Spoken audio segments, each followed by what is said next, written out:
Today, we're going to be discussing all kinds of things that I'm not sure a lot of you people have come across or know that you should be looking at that information.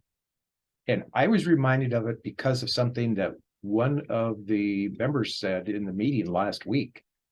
And I thought, all these different things, I can see how people have not considered those, but they're absolutely necessary. So I was going to try to introduce me and Arthur, but I don't know what happened to Arthur today, but Arthur Moorhead will be here. I'm Thomas Garrison. And for those of you who are new, I've been doing this about 25 years. So I bring with me a lot of information and a lot of BS probably. Kevin knows that.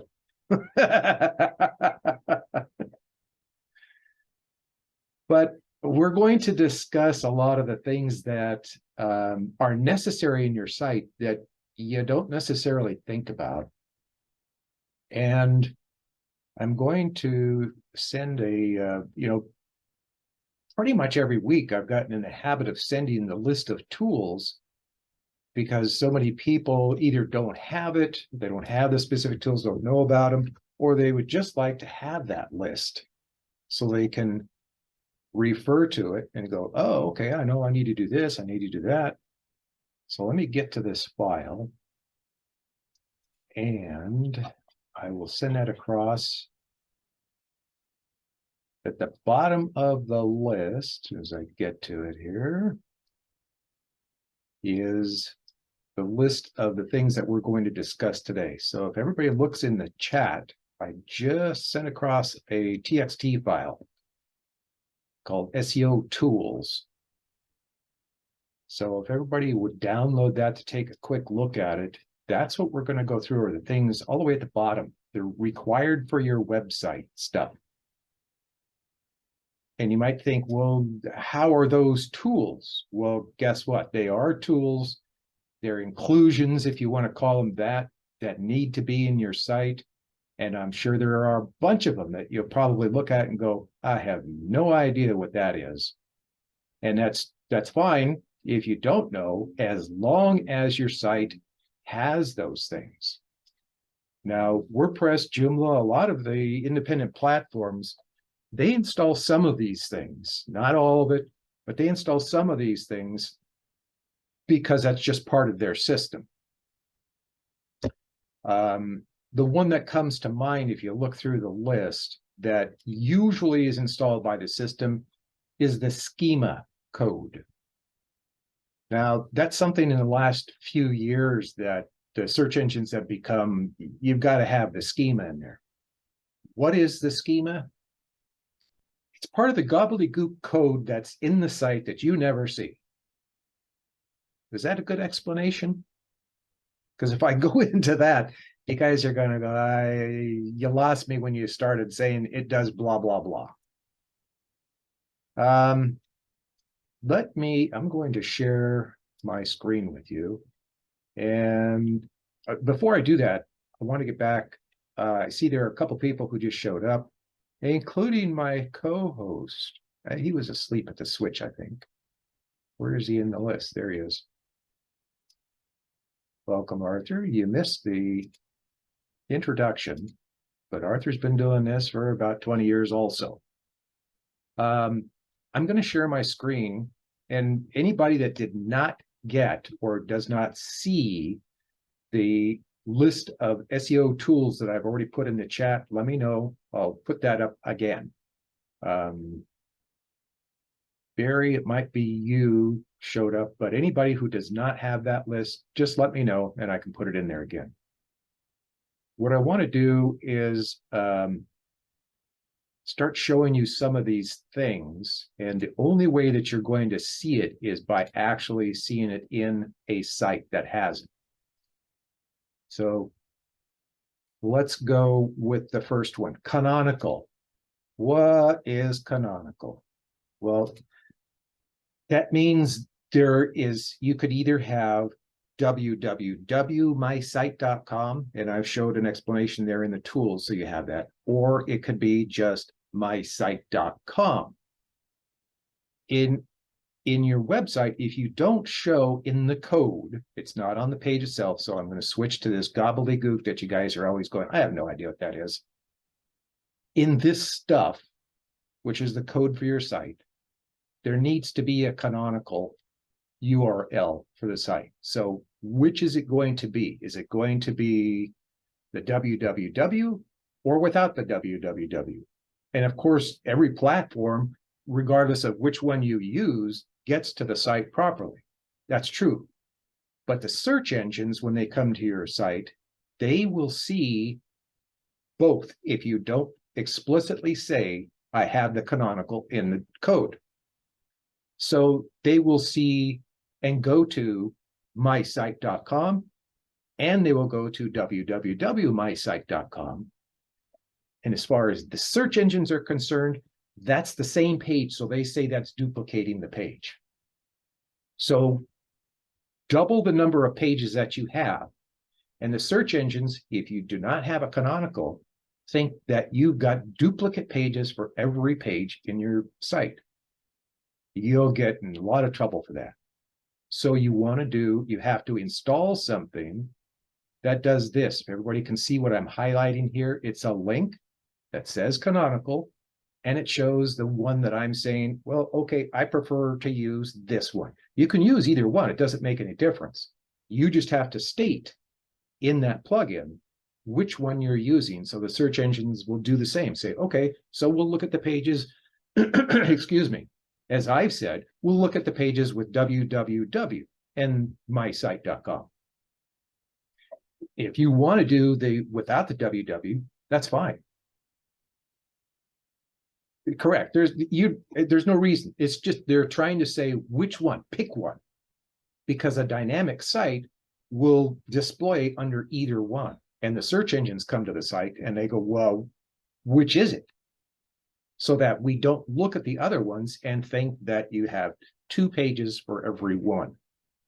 And that's really all you're trying to do. I hope that answered that question Patricia was asking. It doesn't make a darn bit of difference, correct? And that's right, it does not. So I have selected, I'm using www. You can use whichever one that you want. So if you are already used to using just without the www, then make sure that you install the canonical and you use which one that you've decided on. In WordPress, and if you're going to say, well, what do I use for canonical? In WordPress, there's a bunch of them. In Joomla, there's a bunch of them. I use Amy in Joomla, but it doesn't have to be a paid plugin, and it doesn't have to be a specific one. It just needs to be one that is simple enough that you go just type in which way you want it, and it'll have the form. It'll just tell you, just fill out the rest of it. And you decide www.mysite or not. And it will put this code in the page. So you don't have to try to figure out where, just install the plugin to do it. Now, Arthur may have one that he feels is good for WordPress. I've seen a bunch of them for WordPress. You don't want one that does a lot of stuff. You just want that to do a canonical for you. Any questions on that part so far? Because this can be and may get complicated, but I'm trying to keep it as simple as possible for you guys. No questions? Just confused? A lot of faces are kind of going, I'm not sure I get it. In your WordPress, go to add plugins. If you do, well, first of all, you can go to your website and you can look at the code to see if it's there. This is what you're looking for. Link, REL, canonical, and the actual href for your website. So what's the address of your site? And Google Structured Data can put that in there for you. Oh, excuse me. Google Structured Data is before that.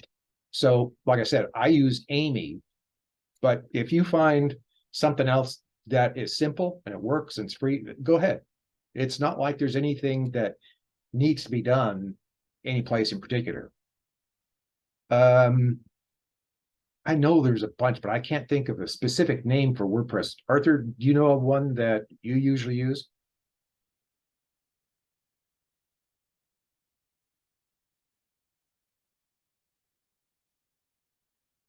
For I was in the middle of something. For what, website links For a canonical plugin for a or canonical? for Canonical? I used Rank Math. Okay, so is there a simple one? Because Rank Math does a lot more things, and you know why you're using Rank Math, and it's an excellent software for all the things that you're doing. But if somebody's just looking for a canonical, would you say that there's one in particular? No, I don't know of any plugin that would just specifically pull out a Canonical. Maybe WordPress metadata plugin would probably do that.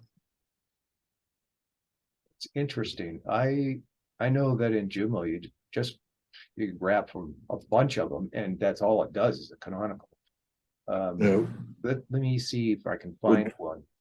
well, generally any SEO plugin will produce the Canonical, and you could set your Canonical with Rank Math, SEO, or Yoast.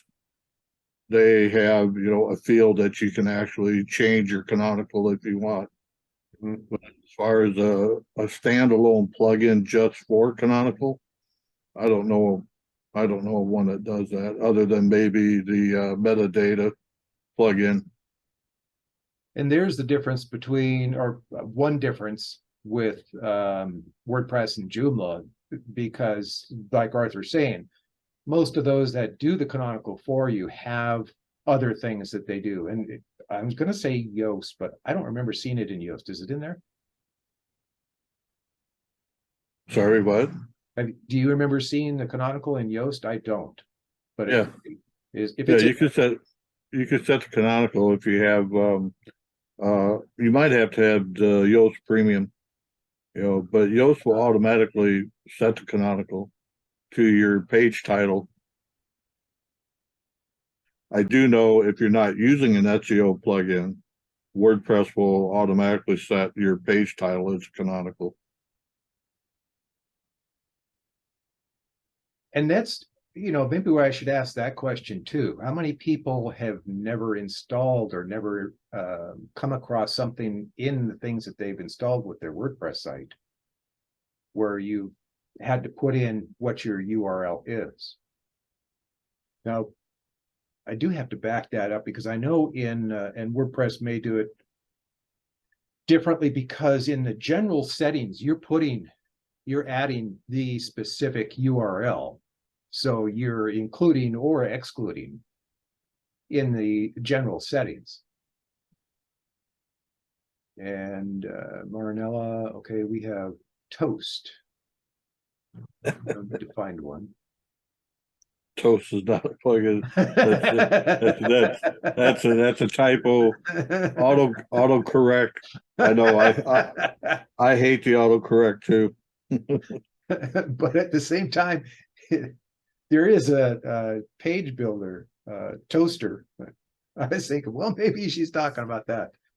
Oh, I wasn't aware of that. Yeah. Okay, so Yoast would be that. For simplicity's sake, I'd say that's probably my go-to. So if you're looking for a simple one that just does it, it comes with you. If you've got Yoast installed, then you should check to make sure it does have the canonical in there. And like I said, if you're looking at your website, go to any page, right click and select view page source. You don't have to understand any of the code. You just want to find where it has written canonical. And make sure too, just like I was saying a couple of minutes ago, we also have Marinella in the chat saying, make sure that you set that in your settings for WordPress. So when you first are setting up the site, you go to your general settings, make sure that that is in there the way that you want your canonical to appear. And we see if we got any Mary- questions just on that. Marinella says that set the direct URL without www. Now if your domain actually has the www, then it should sustain www.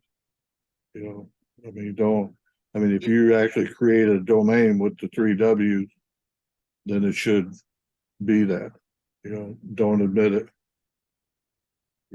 Keep it consistent. So whatever URL that you're using, however you're directing people, just keep that consistent. And that's the idea behind the canonical. Just trying to be the same throughout. Other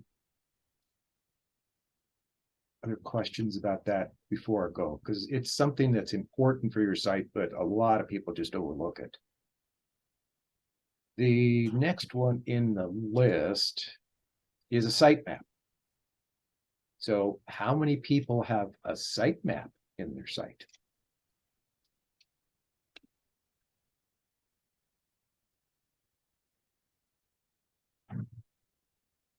No takers?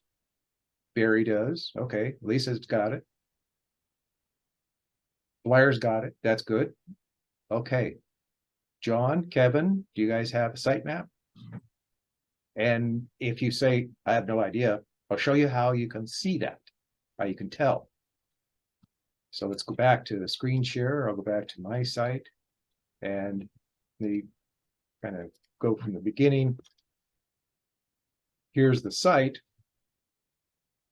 And if your sitemap is installed properly, then you can put a / after your domain name and type in sitemap. And it should be an XML sitemap. And the one that I have is an XML, but it also displays so that you can read the bloody thing. And it should have, and Joomla does it a little bit differently than what you're going to find in WordPress, but that's fine. As long as you do have a sitemap, then you have links that the search engines can read to find every page that you want them to find. So the idea is making sure that, you may have your menu and think, well, the search engines could use this. Yeah, that's true. But they are specifically looking for a sitemap. And they're not looking for that sitemap to be in HTML or some other whatever. It really needs to be that sitemap.xml if you want to have something in addition so that you can read it, because you can't read your XML like I can with mine. Then fine, put in one that also has the HTML, but don't expect and don't tell the search engines to go to that one. So in your analytics, your search console, what you want is the / sitemap.xml, and that will make sense once you get into that console to try to input that. But the idea is that you need to satisfy the search engines, especially Google. It's kind of like they don't know what to do if you don't give them specific instructions. But go to let's see, sitemap. There's a bunch of them. Do the same thing in WordPress. Type in sitemap in your plugins. So you go to add new, type in sitemap, and you'll see that there are several things that, or several bits of software, several plugins that you could use that will do your sitemap. You don't like one? Okay, throw it out and try another one. But you need to have that sitemap. It makes sure that the search engines see how to get to every one of your pages. The easier you make it for search engines to get to your pages, the better chance you have of them not only finding all of the pages, but being happy with your site so that they start going, okay, we'll give you some credibility, give you some authority. So they start pushing that site up. But if you're doing things that are not compliant, then you're just shooting yourself in the foot. Yeah, generally your SEO plugins will create what's called a sitemap. It's called sitemap index XML file, And what that is it has a listing of all your sitemaps. You know, you have your posts, your categories, your pages, and it's one file that contains all your sitemaps. Blair has a good question, and I'm thinking about that because the search engines aren't looking over at Photo Shelter to verify the domain name. So coming from someplace that has nothing to do with your site, if the search engines aren't going to be looking at that, they'll see that somebody came through a different URL, but you're specifically describing what your canonical is in your website. So the canonical really is just a matter of, for my website, I need that canonical so you don't see multiple pages. When somebody uses a link that is not the canonical that you're using in your site, which is what Blair did. Sometimes he uses the www, sometimes he does not. But that's over someplace else to get to your site. They can still get to your site, won't have any problem. You're just trying to make sure that the search engines don't see duplicate pages. So you've done your job in the site. If it has the canonical, however you are linking to your site, that's up to you. You try to keep it consistent, but if you didn't do it that way, it's not like you're going to, it's not going to raise a bunch of red flags.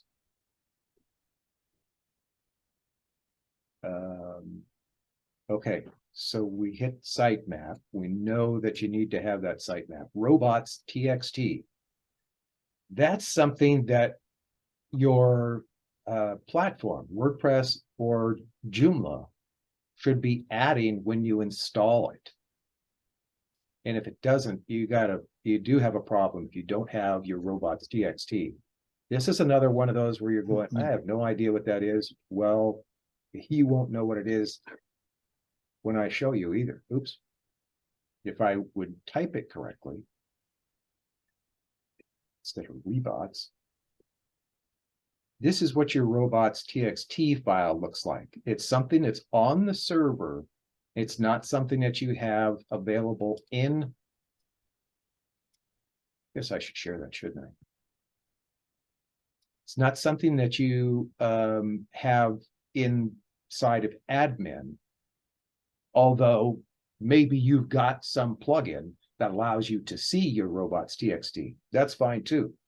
But it needs to be right after your domain name. It needs to be in the root of your files. So as you can see up here, I'll go here again. I wasn't sharing when I did this. You just go to your website and then put that / in after the .com or net or whatever you have. Sitemap, or excuse me, robots.txt. And this is the gobbledygook that's in there. One of the things that is good for you to do is to have a link to your sitemap. So you're telling, because the search engines go to this robot.txt, they go to that file immediately when they come to your site, because that tells them where they can get into and where they cannot. The code is saying, yes, you can go into this. No, you can't go into that. You shouldn't be messing with this file, though. It should be something that's already done. The only thing that you can do is add your sitemap to that robots.txt, which should be done with whatever software, whatever plugin that you're using. Just like we've been saying, your SEO software has got that handled. So it's adding that link to your sitemap at the bottom of the robots.txt. But that's important, especially for spammers too, because they send out their bots. You don't want them in places that you don't like, even the search engines, so keep them out. And these are the kinds of things that are disallowed, because there's no reason for anybody to be getting into those except you. So you're not allowing robots, search engines, anybody else to get into that stuff. And you do want to make sure that you're allowing the different file types, that sort of thing. As I said, there's not a lot that you should be doing to set up the robots.txt. It should be done by your platform. but check to see that you do have it just by typing the robots.txt after your domain name. Did that all make sense, or did I lose anybody?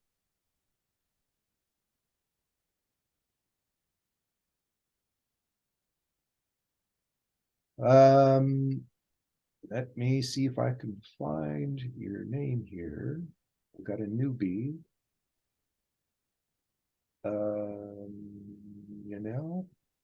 Oh, Yennefer. I'm trying to find you in the list here. You must be on second page. Maybe you can raise your hand so I can see you. There you are. 5 people. Okay, so tell me, explain what you mean. What do you do? So I'm new to all this, right? And Okay. I created my own webpage, like just by instinct. And when I did that you mentioned and put the robots.txt, Mhm. I'm seeing that it says the page you have entered does not exist. Oh, correct. If you put in your www.mysite.com/robots.txt and it says page does not exist, that means you do not have a robots.txt file. Is your site on one of those build-a-sites, or is it an independent? Do you use WordPress? I used Google, Google Sites. Google Yeah, site. I know. Yeah. That's another, that's a build-a-site on Google, is that right? Yes, I built it on Google Sites. I'm not that familiar with the Google Build-A-Site, but there has to be a way that you can add that robots.txt. Are you familiar with that Build-A-Site with Google stuff? Not a lot. No. Arnella, very good. Go ahead. The problem with Google Sites is it's very limited in function. So a lot of the technical stuff, technical SEO, you cannot do. Ooh. On the other hand, they automatically do some things for you. But I wouldn't recommend Google Sites. It has a really long URL. If you're very limited as far as templates, it really, what it does is it brings people to the Google platform because Google is embedded in the URL.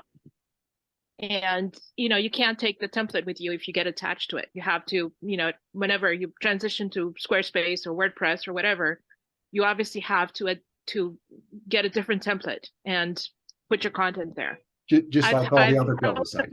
clients who are insistent on having sites on Google. So that's been my experience. Well, but I don't recommend it. Can't you use custom domains for Google Sites?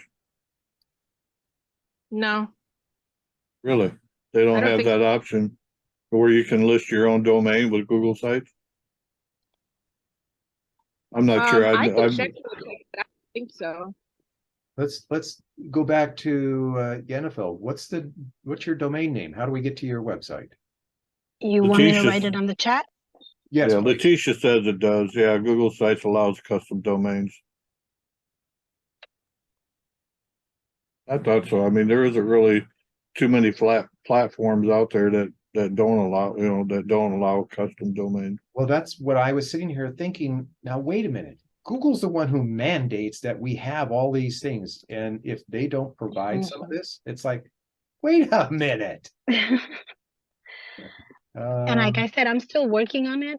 I still haven't run it live. I'm still working on it to get some things but that's what I've done on my own until now.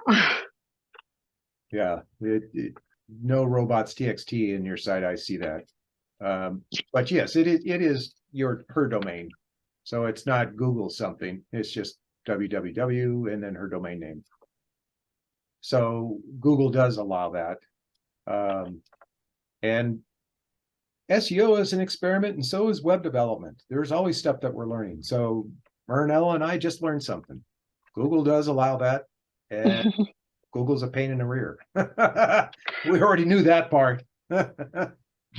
Kevin's over there dying.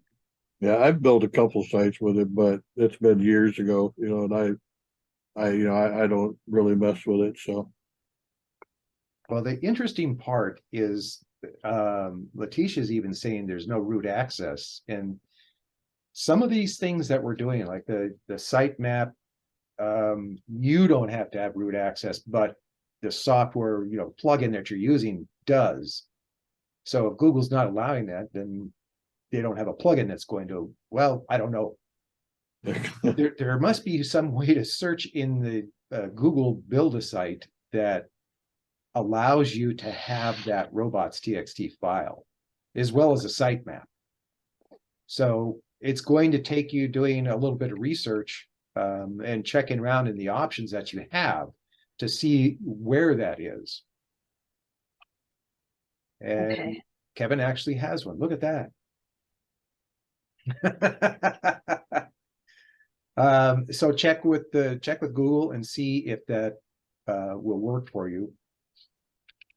Okay, I'll go back to why you need the sitemap and robots.txt. The robots is an important file that literally, as I was just saying, it tells the bots they can or cannot go into certain areas of your site. And then at the bottom of that robots.txt, usually you like to put your sitemap link so the robots, because they all hit that robots.txt and they see your sitemap listed at the bottom, they know right where to go next. Those two things are what they're looking for right away, the first time they hit your site. And every time they hit your site, they're looking for both. The sitemap tells them where the pages are, instead of taking the time for the bots to go find the stuff. The faster you can make or faster you can allow the bots to get to all of your information, the happier the search engines are, because they can get to it that fast. Good, they hit your site, they got it all, and they left. But if they got to look around, they've got to go through your menu because you don't have a sitemap, it's going to slow them down.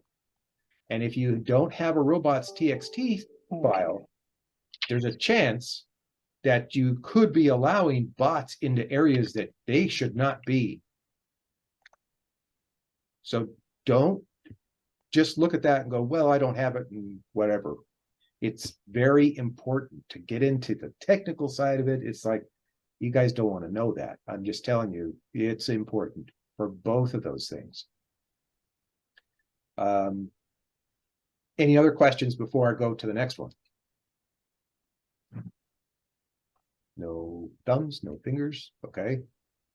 And the next one is schema.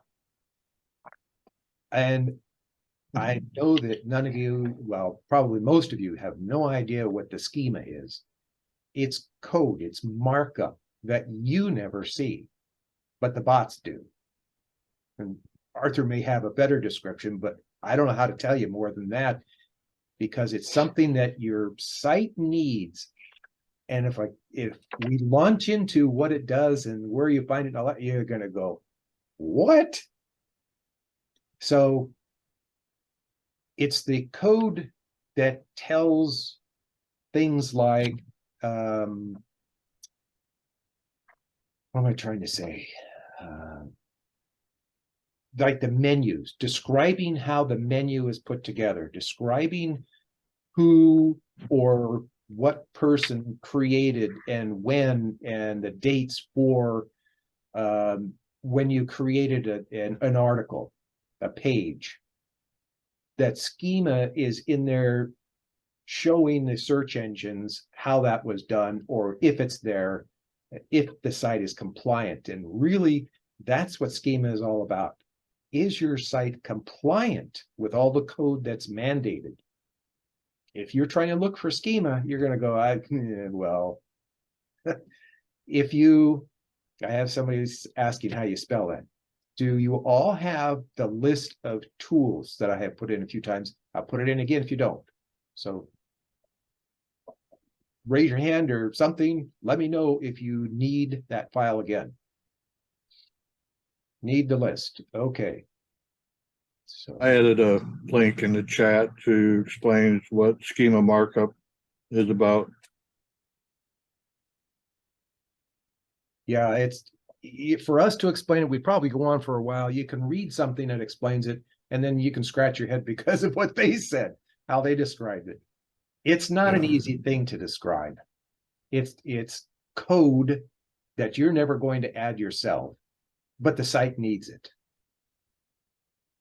And you have the list in there. Oops, if I hit the button to say send it, then you would. There you go. Okay, so the list is in there again for anybody who wants to download that again. And schema, SCHEMA.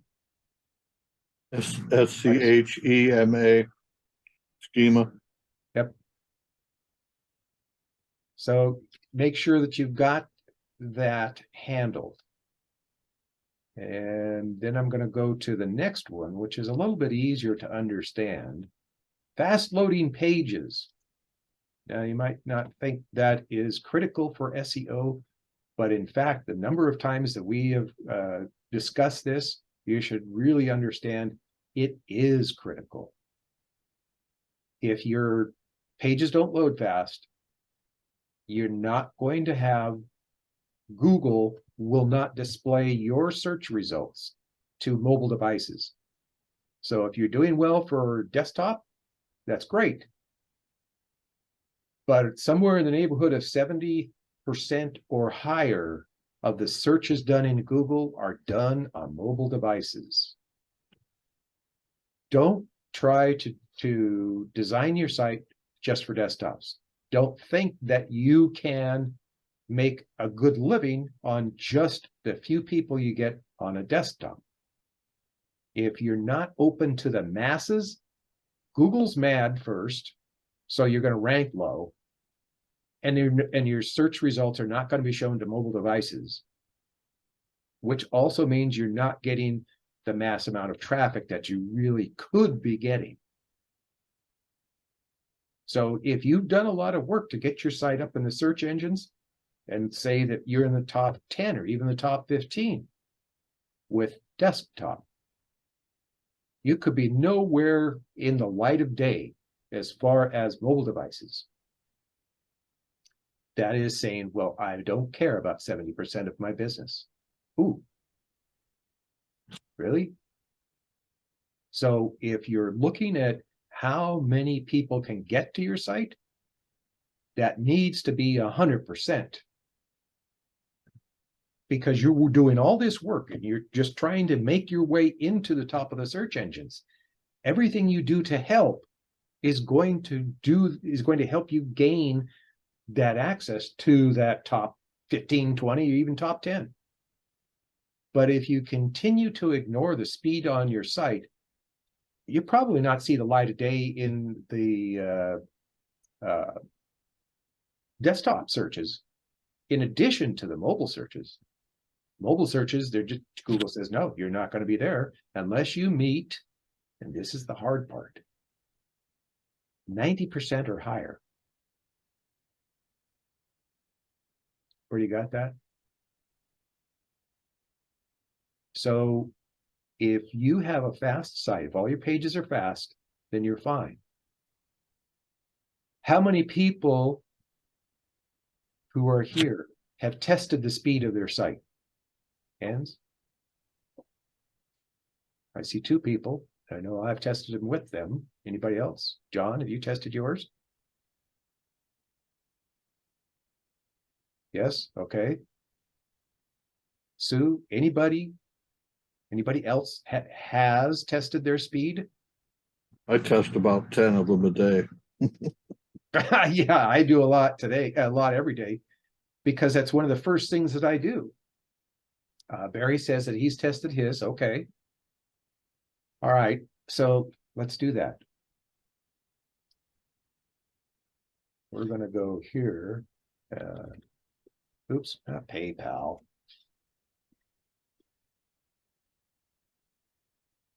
Now I'm going to put this link in the chat.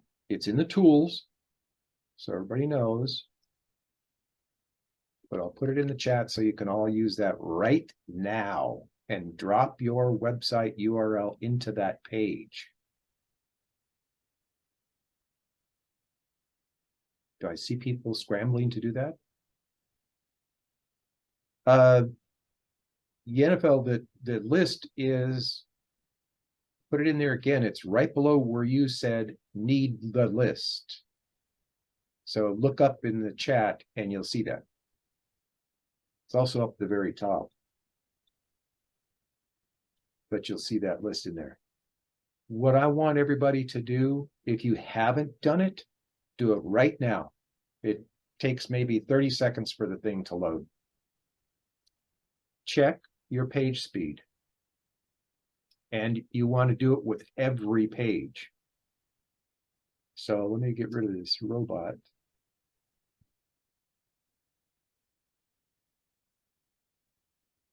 And I can tell you that we're going to see where mine lands.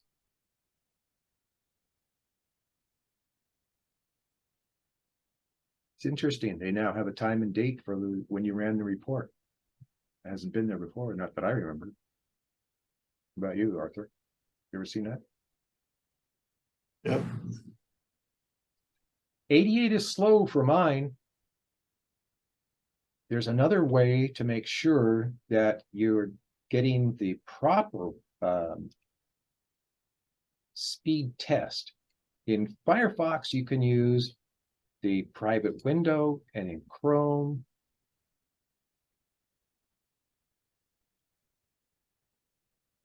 show here, we're going, I'm going to change my share. In Chrome, you use new incognito window.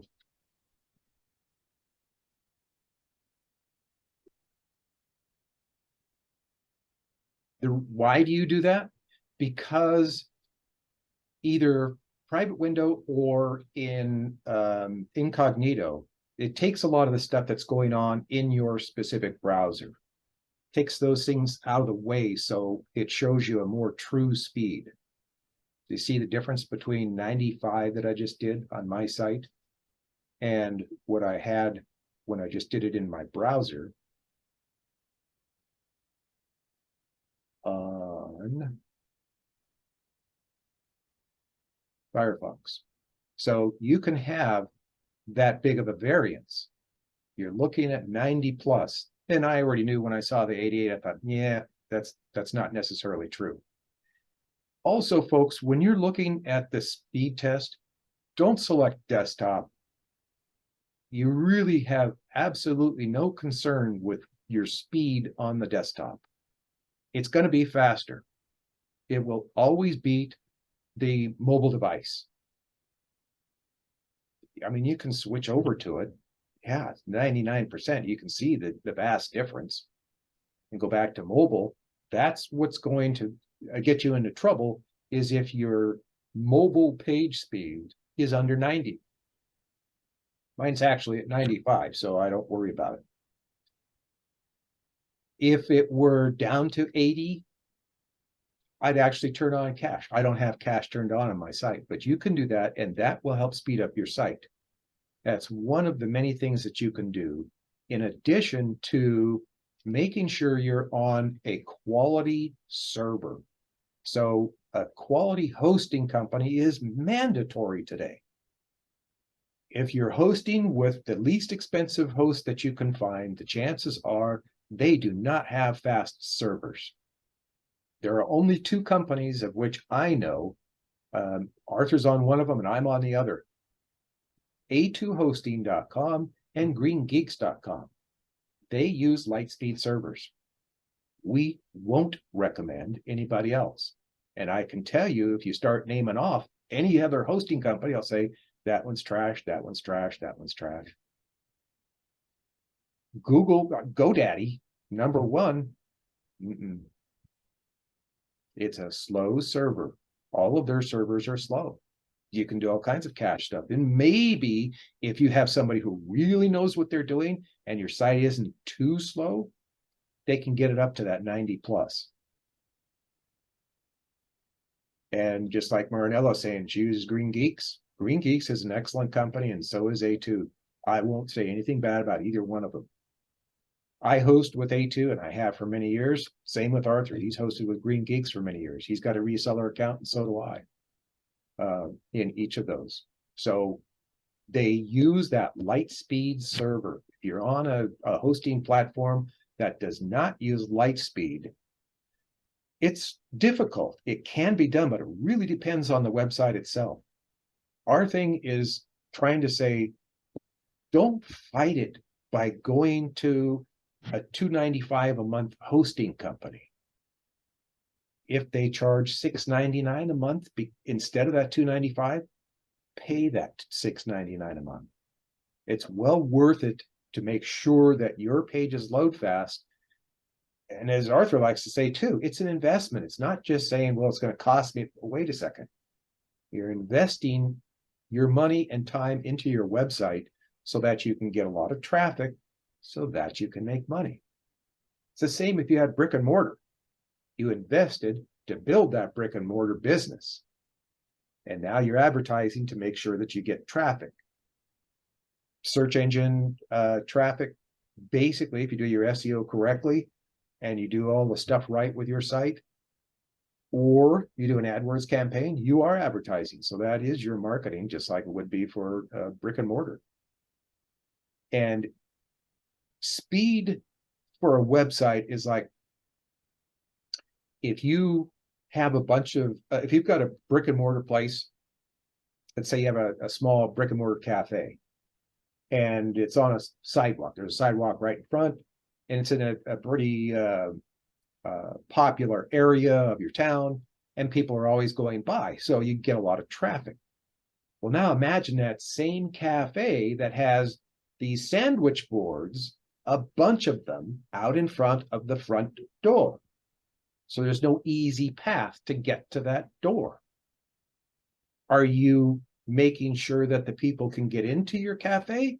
Or are you driving them away because you got so many sandwich boards saying, come and get this meal, come and get that? That's what you're doing with a slow page. You're putting all these sandwich boards out in front of the door. Get rid of them and make sure that you can get that traffic in. That traffic, the pages need to be fast. Invite people in. Don't try to keep reasons to keep them out. And that's what a slow page is doing. It's just saying, hey, go away, I don't care.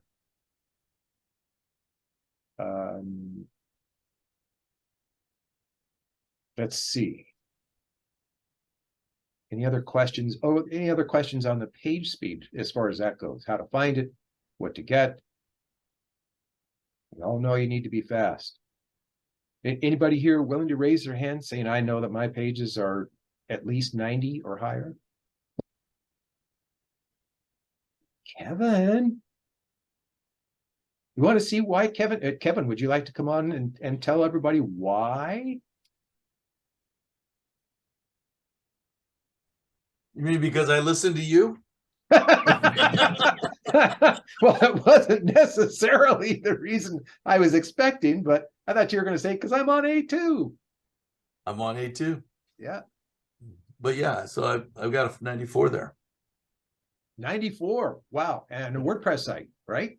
Yes, sir. And you don't have all the animations and all the fancy things flying around, and you know, it's a straight up basic simple site where people can easily get to it, and that's why it's loading fast. That's why he and I argue all the time, because he wants to completely redesign it. I'm going, it's simple. Let's make some changes, but let's not redesign the whole thing because you've already got a couple of pages on page one. So you're doing good. Well, I just went out and bought you a sledgehammer. But getting on to A2, what was the difference? You were GoDaddy before, right? Many years ago. So do you remember the difference in speed between jumping from GoDaddy to A2?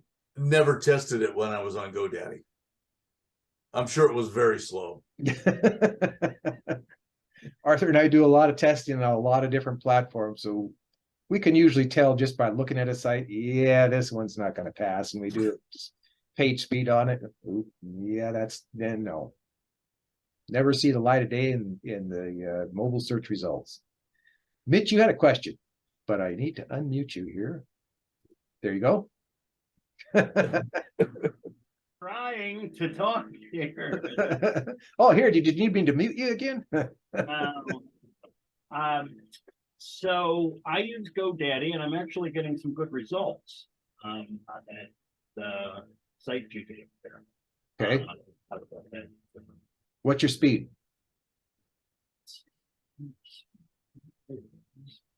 Let's see, 70 on performance. Okay, hold on, right there. That first number of performance, that's the number that needs to be 90 or higher in order for you to have your links in the search results for mobile devices in Google. But my SEO is 100. Now, that's just saying you have complied with the mandates of code for SEO that need to be in the page, but it is not saying anything about how well your SEO is. It's technical, not specific to the All right. text on the page. So it's saying the blocking time is 200 milliseconds. I guess that's. Yeah, if you're sounds slow. 70 something, you need to go 20 something in order to get things fast enough for showing in the mobile page results or mobile search results. Do you use SEO Quake or any of those similar type products? I use different things, but in my particular site, I do not use anything like a cache program because Joomla is just fast by itself. And the way that I design the site is fast. So I didn't need to turn, yet I've got two different methods that are built into Joomla that I could turn on caching and it just hit 100 all the time. But I thought, Quake is the analysis. It's Right. similar. Yeah, Quake measures the vitals of your SEO. It doesn't measure caching. I use it all the time, and I would say it's part of SEMrush is what it is, Right, yeah. and I wouldn't swear by it, because a lot of times, if you're looking at backlinks and things like that, it's not completely up to the moment date. It may only be 30 days, out. You know what I mean? I mean, I've seen discrepancies in it to where I would measure and find the canonical was missing, but yet I'd go into the code and see the canonical is there. So I wouldn't say it's 100% reliable, So but it's pretty reliable. What's it? Spurious? Is that thing? I'm sorry. It's suspect. It's spurious. Furious. Yeah. It's questionable. The results. I see a couple things in the chat, and I want to make this more clear, and I'm going to beat this dead horse. If you're trying to test your speed, we don't care about desktop because desktop is going to be fast. On a desktop computer, you have a lot of space. You have ways that you can cool down the processor, and you've got fans that you can put in to cool it down, because the faster your processor, the hotter that processor gets. That processor could reach in excess of 300 degrees. So you cannot do that in a mobile device. In a cell phone, you've got little tiny space. So you don't have the room for the block that sits on top of the processor to cool down. You don't have fans in there that it can really cool it. So it has to use a smaller processor, a slower processor. That's what this is all about. Phones themselves are much slower than a desktop. So that's why we go out of our way to try to figure out how to invite mobile devices into our site. Desktops are always going to be fast. So whatever your speed is on a desktop, just never mind. It doesn't mean anything. It's the mobile. And if you don't reach 90 or higher for a mobile page speed, then mobile devices will never see you in the search results. Google won't serve it to those results. So Barry was one of the people that was saying that too. And Chris, they were also saying, my desktop is fast, but it's the mobile. Even 81, that's really not bad for WordPress, but it's not fast enough. And that's the spot where you're kind of going, well, wait a minute. That's awful fast. Yes, that's awful fast. Don't blame me. We're just the messengers, because Google is the one that's saying this. If it's not fast enough, you're not going to get into the mobile search results. Holy crap, 90 is fast. Yes.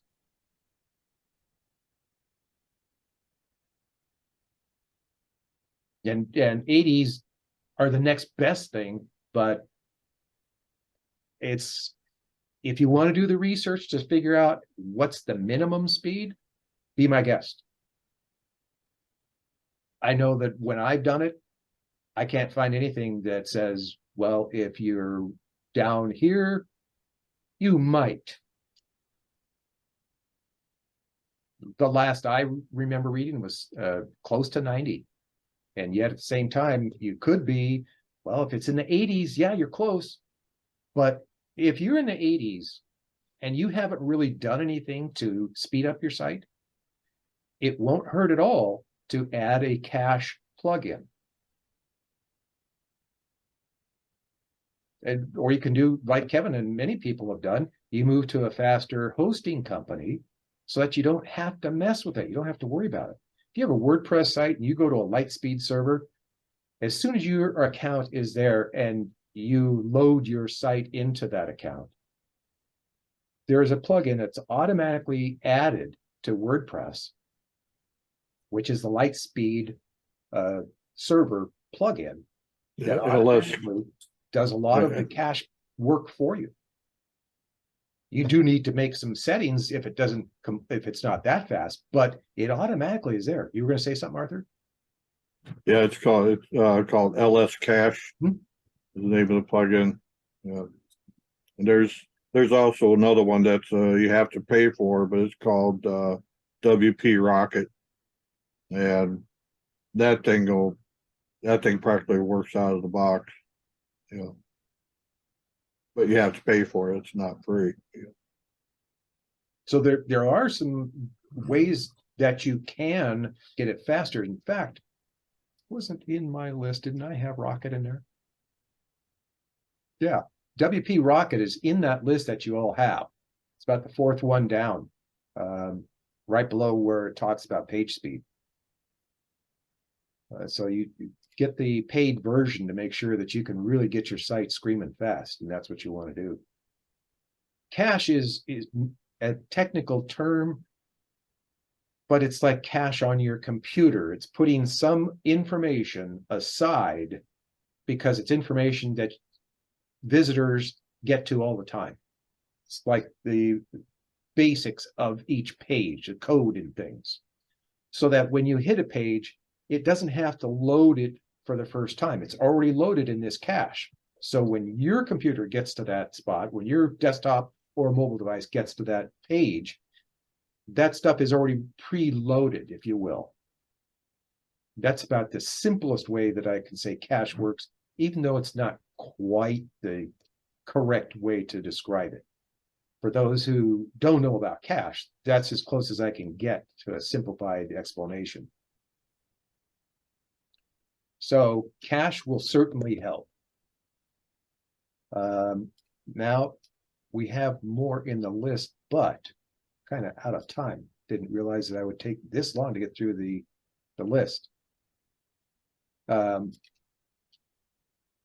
Which ones? The H1 tag, all of the other things, the quality hosting company, fast loading pages, title, H1, keywords, analytics, Google Business Profile, image aspect ratio, and image dimensions. Because that's in the list, I don't feel bad that we didn't get to all those things, because we've covered a lot of that. And at the same time, I've got some basic why you would have that. And then in that whole list, if you go through it several times so you get an idea of, okay, I see this. Go to the pages where I've got the links in that list. Use them and see what it is so that you can understand, oh, now I see, okay, I'm not ever going to give you something that you cannot do yourself. So if you find something is a bit difficult, we might be able to explain it a little better for you so you can do it. But it isn't something that you're going to have to deal with code. I know you guys are not going to deal with code. Any questions on any of the stuff we've covered? You're welcome, Barry. No other questions? Quiet group today. It's because we got technical.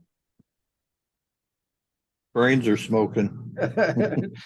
I know it's not my breath. You can't smell my breath. You haven't figured that out yet. Any other questions before we go, before we sign off?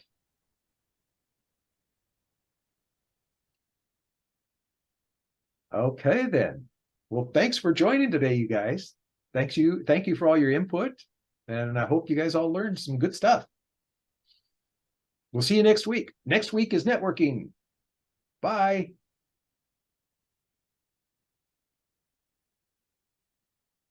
Kay was so quiet today. Didn't hear from you.